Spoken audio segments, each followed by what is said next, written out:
গাজার বুকে এখনও মারাত্মক যুদ্ধ চলছে।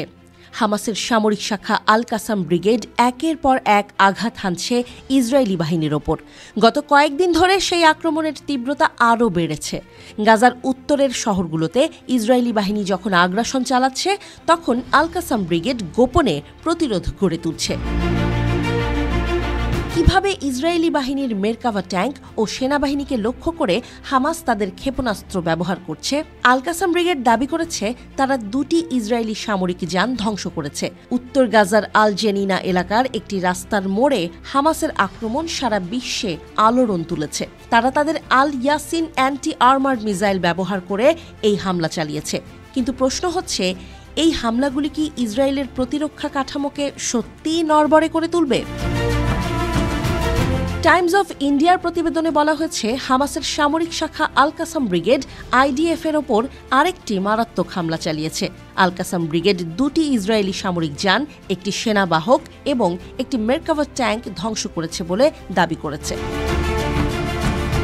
এদিকে ইসরায়েলি বাহিনী তাদের পুরনো কৌশলেই এগিয়ে চলেছে, অর্থাৎ সাধারণ ফিলিস্তিনিদের টার্গেট করছে তারা।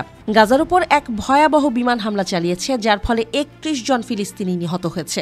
আহতদের সংখ্যা অনেক বেশি। নুসিরাত শিবিরে একটি পরিবার সম্পূর্ণভাবে নিশ্চিহ্ন হয়ে গেছে। মোহাম্মদ খালফা নামের একজন বিশিষ্ট ফিলিস্তিনি ফুটবলারও তাদের মধ্যে ছিলেন। কিন্তু এই অবস্থা কি শুধুই এক ভয়াবহ বাস্তবতা, নাকি এটা ইসরায়েলি পরিকল্পনা যাতে তারা হামাসের ওপর চাপ তৈরি করতে পারে? গত 2 মাস ধরে গাজার উত্তরাংশে ইসরায়েলি বাহিনী প্রায় প্রতিদিন ধ্বংসযজ্ঞ চালিয়ে যাচ্ছে। ইসরায়েলের লক্ষ্য গাজার উত্তরের অঞ্চলকে এমনভাবে রূপান্তরিত করা যাতে এখানে আর কোনো মানবিক জীবন সম্ভব না হয়। বাড়িঘর, হাসপাতাল, স্কুল সব কিছু ধ্বংস হচ্ছে।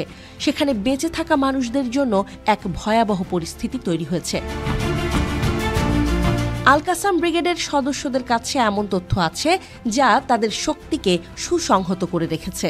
গাজার কিছু অঞ্চলে, বিশেষ করে জাবালিয়া এবং আল হাওয়া এলাকাতে আল কাসাম ব্রিগেড প্রতিরোধ গড়ে তুলেছে।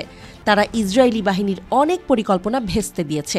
গত 1 মাসে একাধিক ফিলিস্তিনি যোদ্ধা নিহত হলেও হামাসের স্থলযুদ্ধের দক্ষতা ইসরায়েলিদের জন্য বেশ চ্যালেঞ্জিং হয়ে উঠেছে।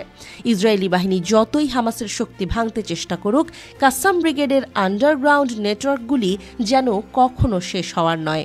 আর সবচেয়ে চাঞ্চল্যকর বিষয়টি হল, ইসরায়েল বারবার চেষ্টা করেছে আল কাসাম ব্রিগেডের নেতা ইজ্জাদ্দিন আল হাদ্দাদকে হত্যা করার, কিন্তু তিনি বারবার পালিয়ে গিয়ে তাদের পরিকল্পনাকে ব্যর্থ করে দিয়েছে।